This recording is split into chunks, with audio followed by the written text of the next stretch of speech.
Hello and welcome to Automotive Insights Refinish and our latest podcast episode.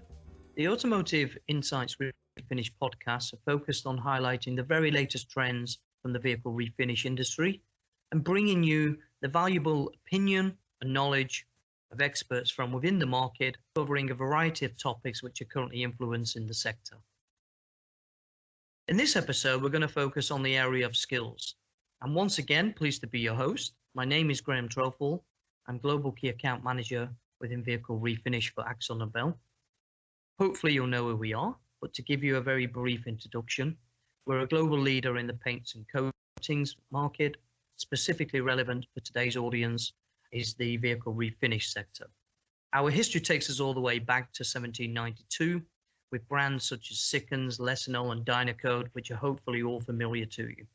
Outside of the industry, well-known brands such as Dulux International. We're headquartered in the Netherlands and we're active in over 150 countries and employ over 33,500 very talented people. As our topic for this episode will be skills, I'm pleased to welcome you to our expert guests who have an absolute wealth of experience and knowledge of the skills landscape. Dean Lander, Head of Repair Sector Services at Thatcher Research, and Stephen Reed, Global Technical Marketing Manager at AkzoNobel. Dean, I'm going to first of all ask you to introduce yourself and Thatcher. Yeah, sure. Thanks, Graham, and thanks for the invite to be here today. So Thatcher Research are an insurance-funded research centre in the UK and a founder member of ARCAR, the Research Council for Automobile Repairs. My role at Thatcher as Head of Repair Sector Services incorporates quite a broad spectrum, but one of the key pillars of what we deliver into the marketplace is training for technicians, engineers and apprentices across the body repair skills area. And that's hopefully looking forward to a great conversation about how we take that forward to the next stage across the globe. Thank you, Dean. And I believe congratulations is in order because I saw, and it was widely publicized in our industry press, how Dean actually won a nice accolade of a Knight of Knights award at the recent ABP Industry Awards. So well done. Well earned as well, I must add. So very humbling. Fresh from the red carpet, I believe. Very humbling, and there's a big team of people behind me that make it possible to get such an accolade. It's not all about one man. You know, Dean, that's like almost rehearsed, just like a Hollywood star, yeah? Picking up an Oscar. Exactly the same. It's not about me. It's about all of my, my entourage. It's fantastic. Thank you, Dean. So, industry skills, big topic, a real big animal to face, and it's something that for many, many years we all talk about. I mean, industry skills are obviously key to what we do within the vehicle refinish sector and the body and paint sector. When you think about, the key to any good body shop, to any good repair is really about our labor, and ensuring we have that right level of technician. And when we look at skills today, I mean, I look at the modern vehicle, I look at the technology on the modern vehicle. I recall my days of being in the workshop where we were dealing with quite basic technology. And today, we're faced with really, what is really a very high technology product, which is in all of our discussions, certainly with our own customers, is always a big challenge. It's a real issue for them about how they're going to fulfill this challenge going forward, how they're going to make sure that they've got the right level of knowledge and skills to ensure that the customer's car can be repaired both safely and to a high standard. To start this conversation off, I'm going to hand over first of all to Dean. You're, as you say, Thatcher are at the heart of the industry. You are really around bringing forward the skills for the future. And Dean, if maybe you could just give us some insight, first of all, around how you see this sort of skills requirement as it currently stands. Yeah, sure. Well, look, we've got vehicle manufacturers across the globe are all running to pretty much the same innovation agenda now, and it's got a broadly recognised name as ACE, automated, connected, and electrified, and that's the description of where their R&D efforts are being applied. If we start with the automated bit, there's no such thing as an automated car on our roads today. Legislation globally does not allow for a car to drive itself. However, the advancement in driver assistance systems are making it more and more reliant on the car doing some of the activity to support the driver. Driver still has to be there, but with autonomous emergency braking, adaptive lane keep systems, blind spot detection areas. The car's filled with sensors now that are looking and monitoring its environment, its external environment, and helping the driver navigate through these very busy roads and motorways. If those sensors aren't working properly, the car is going to act in an unfamiliar way for a driver, and therefore it's not just about calling them ADAS systems and saying the driver's always to be in control.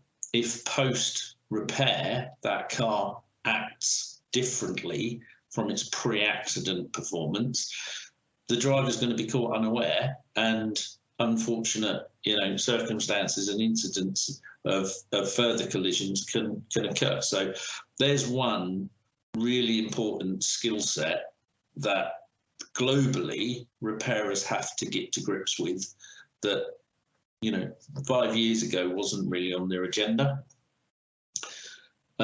You look at electrification globally, and it's just massive. We're expecting the UK government to announce this week that it's bringing a ban on combustion engine vehicles forward from 2040 to 2030.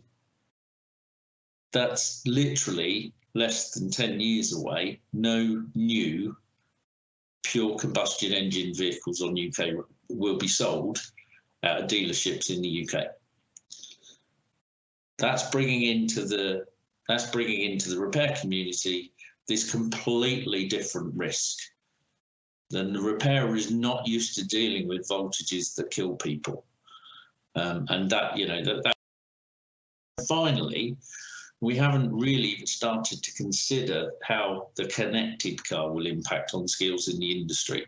And I think we all need to do a great deal of work and reflection to understand how that connected vehicle, with its over-the-air updates, with its ability to change the software during ownership and change the performance criteria and the features of a vehicle during ownership, is something that we really all have to kind of take a hard look at and work out what is the impact on the skills agenda for the report. Yeah, I think some very valid points there, and technology without a doubt is driving a lot of this. And when we talk about, you talk there around, almost touching on new skills required going forward. A big topic that we often see and we often discuss is around, actually, where is this future sort of technician going to come from? Are we getting enough entrants into the industry? And is that really going to fulfill this need for the future? At this point, Stephen, I think, within AkzoNobel is something that's very close to us in terms of how we ensure that we help our customers and help the industry for the future. Is there anything you see from your perspective around, and have an opinion around this lack of new entrants coming in? Yeah, thanks, Graham. I think the vehicle repair industry has had a poor perception, a poor reputation as being one of those industries that is not so high tech, as Dean says. The industries move in very quickly, technology-wise, and if we think about young people, especially coming into the industry, they're influenced by many people in terms of career choice and what they want to study and what they want to do with themselves in the future. And in addition, at the moment, there are so many different choices around how people can build a career. You know, the gig economy is very strong. You know, that freedom to be able to decide when you want to work and when you don't want to work. Simply, you log on, you log off. It might not be such a career base that we as older people in the industry are used to, but it's a way to earn very good money. And, you know, be you a YouTube influencer, be you a Uber Eats delivery driver, be you a travel blogger, whatever it is, there are careers around of interest to young people these days that we never, ever had the choice when we were thinking about a career back a couple of decades ago. So I think one of our jobs in helping our industry stakeholders, be them OEMs, be them vehicle repairers, be them insurance companies, is to make the industry as attractive for new entrants as we possibly can.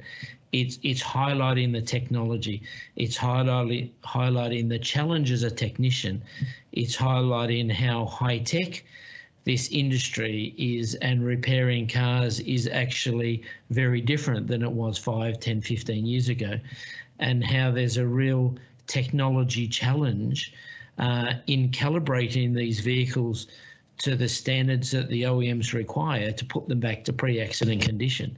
It's some very high-tech work, and there's a real career challenge here, and I think it's up to us as industry partners to help make the industry as attractive as we can to get its fair share of new entrants into the industry that are interested to join a high-tech and modern industry. Yeah, I think very, very, very valid points. And I think, you know, first of all, we have to consider as well that attracting new entrants, getting young people into the industry, while a challenge, you know, in a lot of initiatives, and we'll talk about that a little bit later and look at maybe some of the things that are helping us move forward and bridging the gap to some degree. But then also, I think, you know, we suffer a little bit from this industry from the right perception and looking at things like career development. Dean, you know, you see a lot of learners, a lot of skilled people coming through Thatcham, I imagine, within the training centre, certainly with the you know, a level of competence already in existence, but looking to career, you know, develop their skills even further. Where do you see sort of, you know, the position on career development within the sector? Today, I'm just a technician, but maybe I've got aspirations. I want to move forward. And do you think as an industry, we are, you know, we have a bit of a challenge there around, do we really give a clear career path, you know, that can provide a nice future for technicians? Yeah, definitely, Graham. I can certainly speak to the UK market, and we've got some tremendous career stories to tell. We've got owners of their own body shops that came from an apprenticeship. We've got directors across the insurance sector that came through a body repair apprenticeship. We've got the head man at Altex here in the UK that started as an apprentice. You know, these are tremendous career stories to be told, but we don't necessarily have the right channels with which to portray those stories to the young people. Definitely, it's an industry made up of small businesses, and small businesses are struggling to build a reputation locally where they will attract that talent from, where they're generally competing in urban areas and major cities. They're competing with FTSE 100 companies to try and attract young people. And trying to build a local reputation is very difficult for a body shop. It's not the sort of business where you generate and develop repeat custom. Most people only visit a body shop once or twice in their lifetime, and that I think that's a big challenge for the industry. That said, I think we've got a fantastic opportunity with the technology that's in front of us and the digitisation to really kind of promote the sector in a much better way. And where that is happening with the professionalised body shops, the group body shops here in the UK, we're certainly seeing a great attraction to the industry. We're seeing hundreds of applicants per vacancy, and Thatcham are supporting the repairers that we work with in their recruitment processes to help promote those vacancies. And I think that's what body shops need. They need the support of industry leaders like AkzoNobel, like Thatcham Research, to help those smaller body shops promote their business to attract the talent, because the talent's there. We just need to let them know what a fantastic and exciting industry this is. Yeah, I agree. You know, I mean, like yourself and Stephen, you know, we've all been around the industry for quite some time. We've got a lot of experience. We all started, you know, our careers within this industry through, and you know, we've had a good career out of this. And I think, like many people out there, this industry provides a great career to many. And I think perhaps, yeah, we maybe don't always promote that enough. I think now with technology, you know, especially we look at today, social media and all these sort of things, digitalization and so on, I think it does, you know, provide a platform to amplify this message and certainly get out there.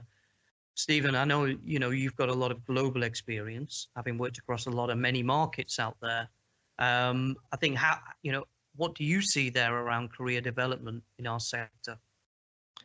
Yeah, thanks, Graham. I think one of the things I absolutely see, especially across Asia, where a big chunk of my experience is we don't there have the advantage of having centralised apprenticeship or centralised certification systems that are typical in, say, the US or Australia or the UK with, you know, IMI, ICA, or a trade qualification.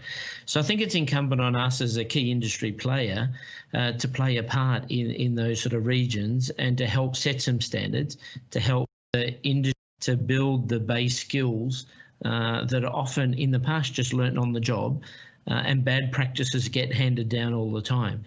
And we get a lot of demand from our training centres across Asia, especially from the OEMs, to run courses that bring the technicians up to a solid standard, even just for the basic skills that would be learned in trade school.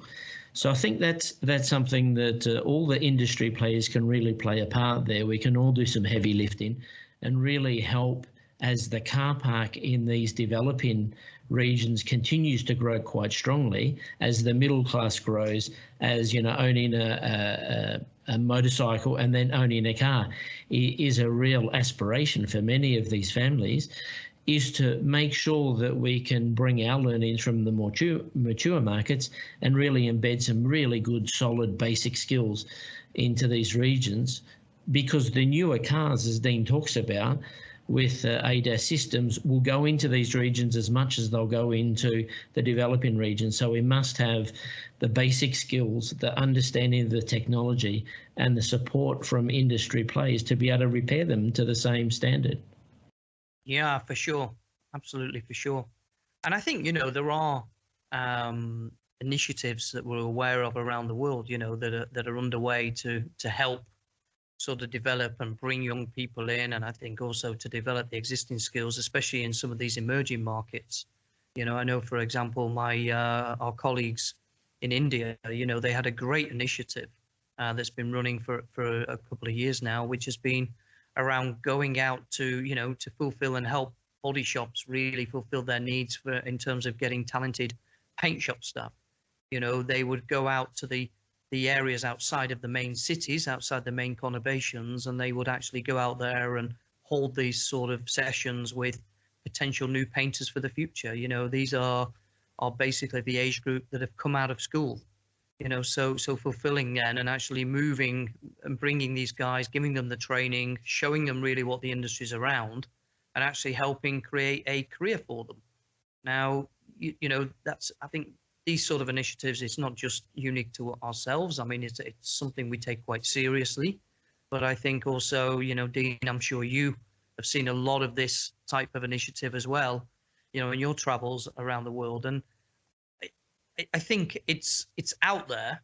I think we don't always promote it as much as what we should, but I think a lot of these things are out there, and I think a lot of it is around coordinating it. Stephen, to take your point, yeah, it's about mature organizations taking responsibility and embracing this and moving it forward. Looking to bridge the gap as such, or to help fill this sort of area.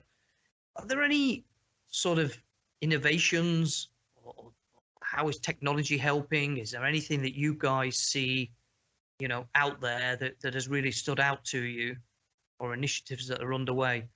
Dean, I'll throw this one over to you first. There certainly is here in the UK, Graham.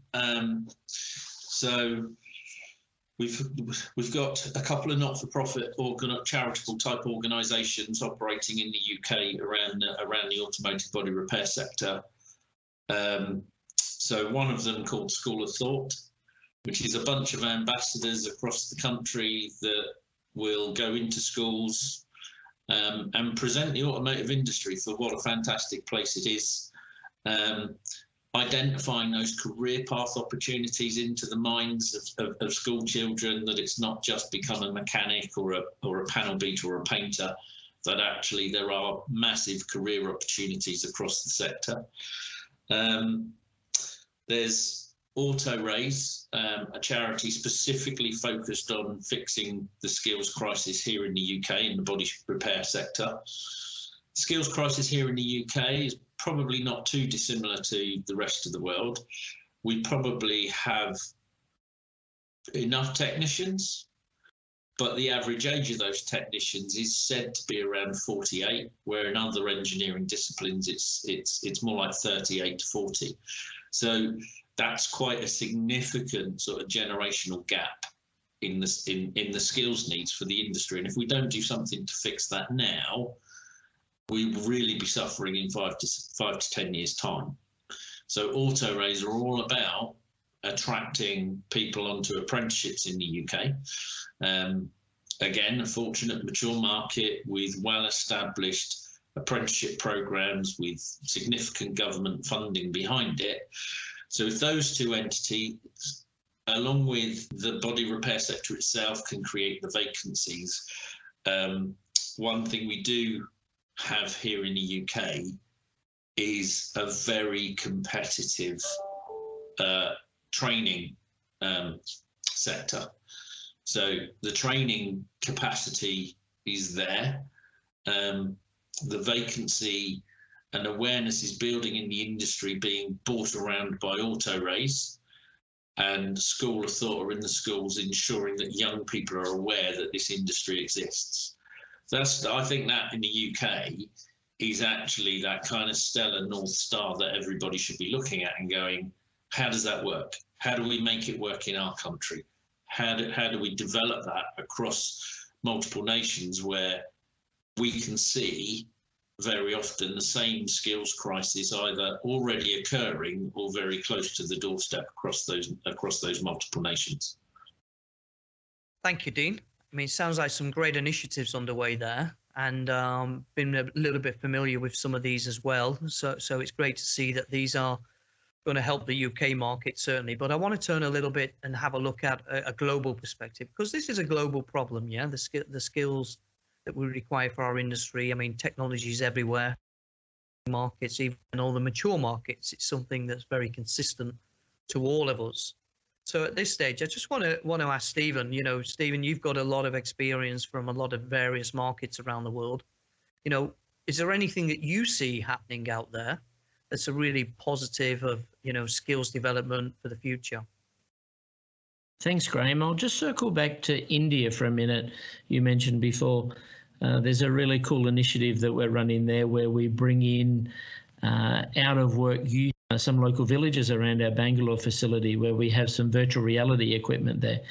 And so for 4 to 6 weeks, we give them the basics of spraying, and half of that is done on virtual reality equipment. And then they move into the spray booth after that. And then they go back to the village as a basic qualified spray painter. And I think what's good about it is I was visiting them a couple of years ago down there with one of the classes, and the young students got most enjoyment out of using this high-tech gaming equipment, as they call it. It's something that they would aspire to have one of these units at home, but they see that almost as much more interesting than really spraying the car. But what it does is get them in the door. It gets them over the hump of walking in the door. And I think if we talk about any STEM type industries, it's very much about getting. Can I stop you there? You mentioned this word STEM type industry. What's STEM? Well, I think it's well known around the world that science, technology, engineering and mathematics as industries, as areas of interest, areas of study, has had a real difficulty in attracting people in recently.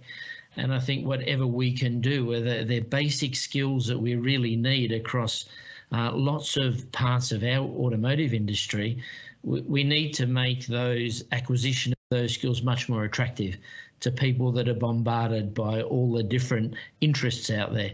So if we can make learning of those principles, the STEM principles, more attractive, more interesting, more contemporary, and more cool, if you like, then we get people more interested, and then we can really get them in over the threshold of then looking more into a career in this type of industry. If you can just allow me to mention one other example in the Netherlands, where many of our body shops around here have had trouble attracting technicians or potential technicians in, is simply putting one of our virtual reality units in the body shop for an open day.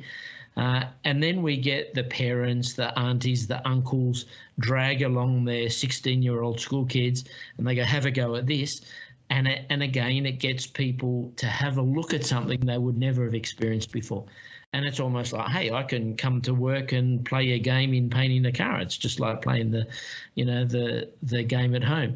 And again, it's just breaking down the barriers of getting young people interested in these types of very cool careers that are coming up in our industry. So I think it's about everybody working in their own way by making STEM type careers more interesting for young people.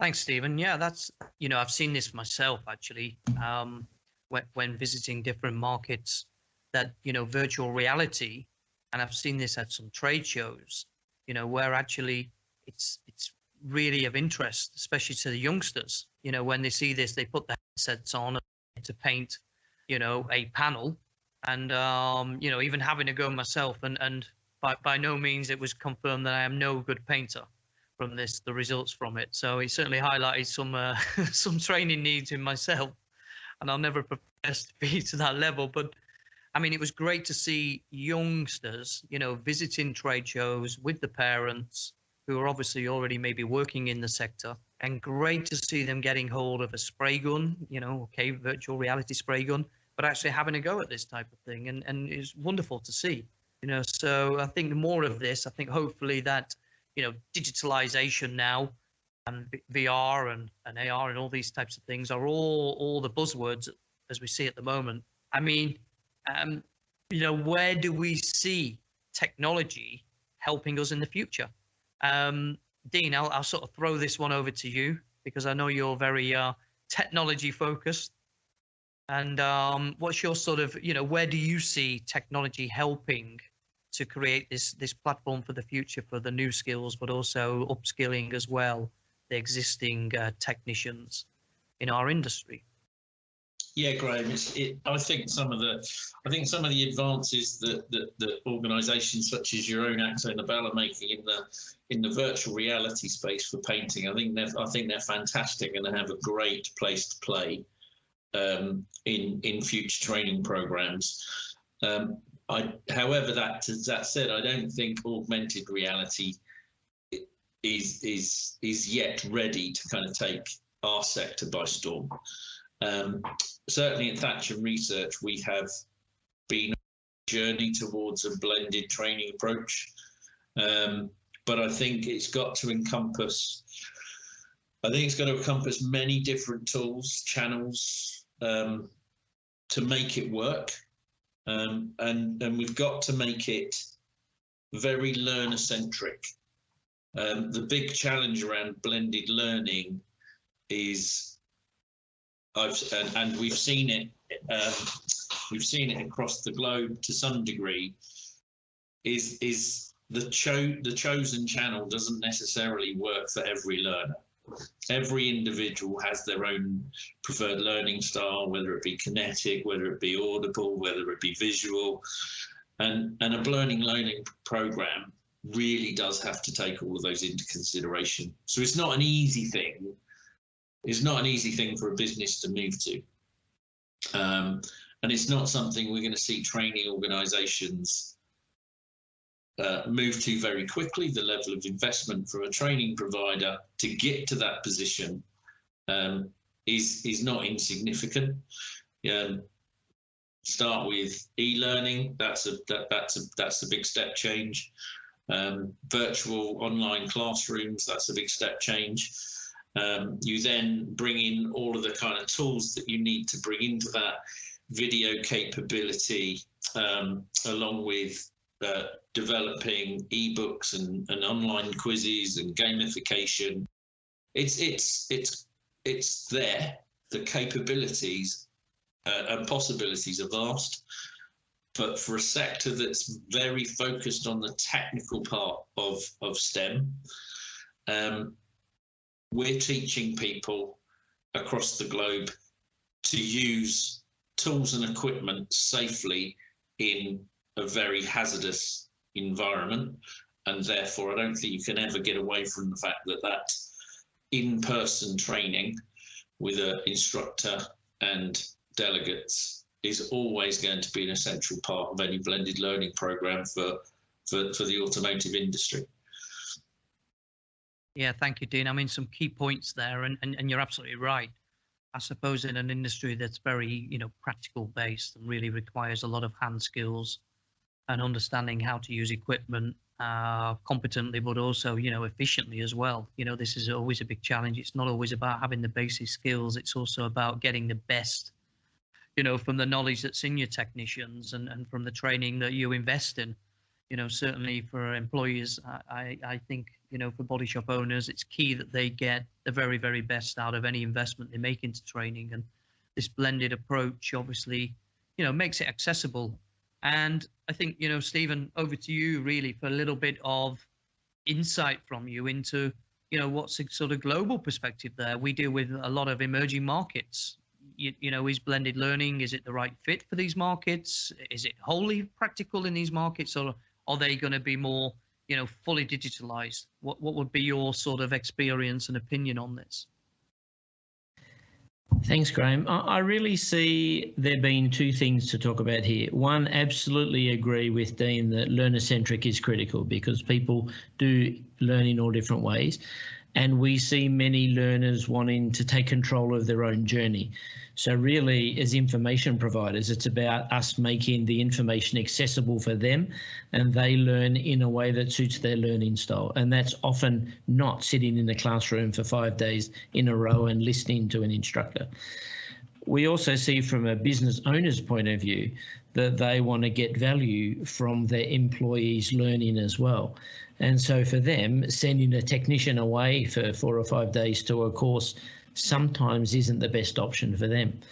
So we really think about it in two ways. We think about knowledge and information that we try and provide in many different ways where a learner can decide how they can best acquire that knowledge, be it via lots of short videos, be it via e-learning, be it via sometimes a traditional sit down and listen to a classroom teacher, depending on if that makes sense. But really the practical skills need to be attained once they've got that basic knowledge so they understand what's happening, and that often needs to be done practically in a training environment. So we're seeing that a course that might have been 3 or 4 days could be chopped down to maybe 2 or 3 hours of e-learning in as many chunks as the learner wants to chop it up in, and then maybe a half a day or a day to really validate the practical parts of that in a training centre or in a training school or in a body shop. So I think it's about providing options. It's still maintaining the integrity of the information, still maintaining a proper skills assessment at the end of the practical activity, because that's really what the business owners want. But we need to be mindful that we can't simply take away technicians from an operating business. They still need to keep operating their business successfully. So keeping that in mind, as well as looking at the new way that learners want to learn, which is in very short chunks. They have very little patience for sitting down watching something for an hour. So we need to be flexible, but keep in mind maintaining the high standards of the learners when they're finished that particular module. Yeah, thank you, Stephen. I mean, that's some really key points there. I think going back to the business perspective, you know, investment in training has always been a big challenge, you know, that people look for this gaining the maximum. I suppose if technology can help this, and especially help develop skills in emerging markets as well, you know, it's going to be a real big positive, which is good news for everybody, really. And I think it is going to always be a blended learning approach, you know, just from my own sort of view from, you know, my own experience of the sector. You know, they still like to know that the guys are competent at the end of any training, so they can, you know, make sure that they can repair the car safely, fundamentally, and also to a high quality. So I think actually, you know, this blended learning approach is, as Dean said, really, you know, is always going to be the way forward. I don't think as an industry we'll completely shift to, you know, becoming fully digital, but it's a hands-on industry, and to some degree having practical skills and then combine that with technology is a real good way forward. And I think the more people, you know, the more accessible that technology makes training, I think that's a great positive as well. You know, so this is a good news all around. I won't touch on, you know, COVID is sort of the big topic at the issue, and we've stayed away from that in this thing. But everybody talks then about technology being driven by COVID, but I actually think, you know, many of these initiatives were well underway for the past several years. You know, I know from our own business that, you know, the way we've moved forward our training courses, and Dean also for Thatcham, I know with your E-Academy and things like this. So, you know, there are a lot of positive things going on out there in this industry. I think it's our job to sort of amplify that. I mean, we're not going to achieve that today just in one podcast, but I think if, you know, more and more people take this seriously and move it forward and realize that this industry really is going to depend on its skills moving forward, that the focus has to be on you know, really training and education and attracting the right talent, you know, for the future. So, you know, hopefully some good success stories out there that we're going to see over the next few months. We'll certainly do our best to sort of highlight these and make sure that we promote them. But, you know, at this point, to bring this sort of to a conclusion and really get your final thoughts really on, you know, where you see your own organizations perhaps, or where you see the industry heading for, you know, the short to medium term. Dean, to put you on the spot, as an industry award winner, you should be able to have this polished off. I mean, I'm sure you've been practicing your speeches before this fantastic accolades. Yeah, thank you. And as you pointed out there, quite right. We at Thatcher have been on a blended journey trajectory for some time now, with the investment in our own learning management system, E-Academy. We've driven that across all of our curriculum, apprenticeship, technical training, engineering training, and it's going really well. COVID has definitely pushed the accelerator pedal with that and towards our blended learning approach. And where we are now, we are really on a journey of evolution rather than revolution, because the revolution has already occurred. We've expanded and improved our e-learning tools and content, really in an attempt to ensure the learner can focus on the subject matter. One of the things we've been heavily focused on is in a sector that's not well known for being IT savvy. We've tried to ensure that our tools, our channels to deliver training are as intuitive as possible. to prevent the learner from having to think about navigating through the system and allow them to immerse themselves in the learning. We're investing significantly on the capability to conduct virtual classrooms, online classroom sessions. And by that, I don't mean a Zoom call.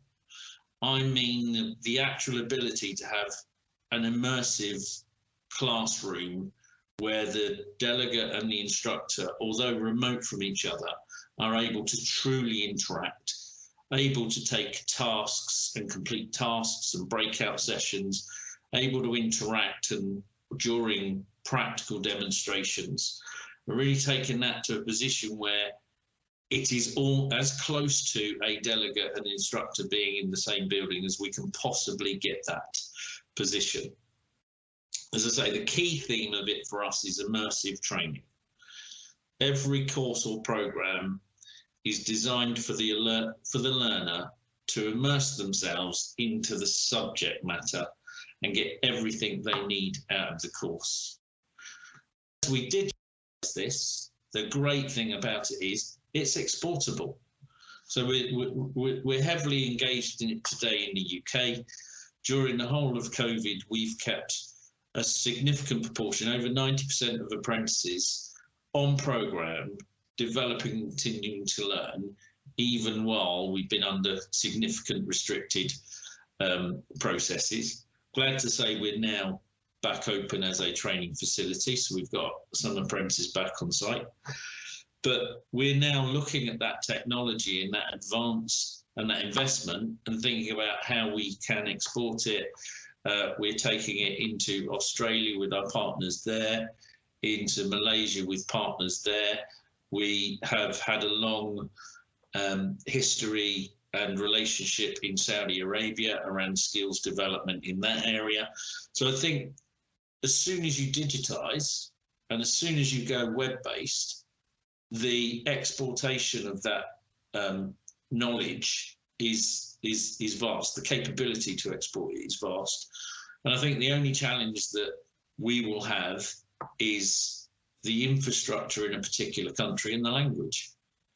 If we can resolve the infrastructure problem in English-speaking countries, we have all the materials and all the content and all the knowledge coming direct from our research centre into the hands of repair businesses anywhere in the world.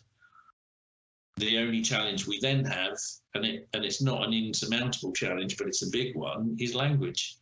It's very difficult to translate technical language across all the various languages across the globe. But that's where we are now today. We're very much down the journey. We've got our learning management system and our e-learning material. We've invested in our online classroom capability. We are tech scouting and investigating the latest technology to allow us to get into virtual classroom delivery, and we will blend all those things together. So not one tool on its own will work in any place. We need them all to work absolutely in unison. Thank you, Dean.